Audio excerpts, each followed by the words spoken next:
compare writing to movies because that's what the kids are familiar with. Our kids have seen more movies than they've read books. And so when I talk about exploding moment, I use director's choice to use slow motion in a film. I can tie almost every piece of Barry Lane to Forrest Gump somehow, and I don't know if there's a connection there or what. And when we do Shrinking Time, it's the same way because in movies you always have, and 3 months later, 40 years later, and the kids can see that they are the director of their own story. And I used this week when we were teaching the snapshot, thought shot, and dialogue.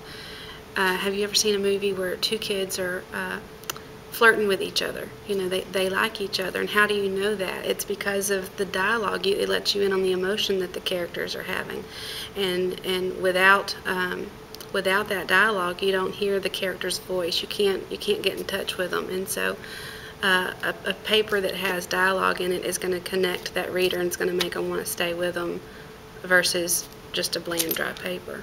Well, we created a PowerPoint that has snapshots, and I used a snapshot of me as a little girl, and I created a snapshot that went with it. And I told them that, of course, a snapshot is painting a picture in the reader's mind.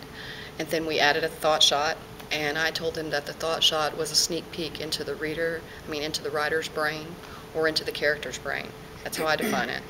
And any internal thoughts, any feelings or memories, a flashback. And then the dialogue, I said, helps create the relationship between the characters and ties it all together to bring you back in case you got lost in the thought.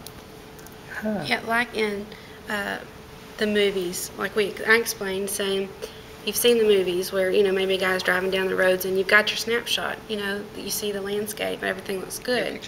And then you go to the thought shot where they zoom into the character's brain and you're hearing what's going on inside of his head. Then you hear the dialogue when the guy says, "Hey, you hear me?" He's like, "Oh yeah, what were you saying?" And it brings you back into the movie. Into the story. That's right. So you've got to use the whole process.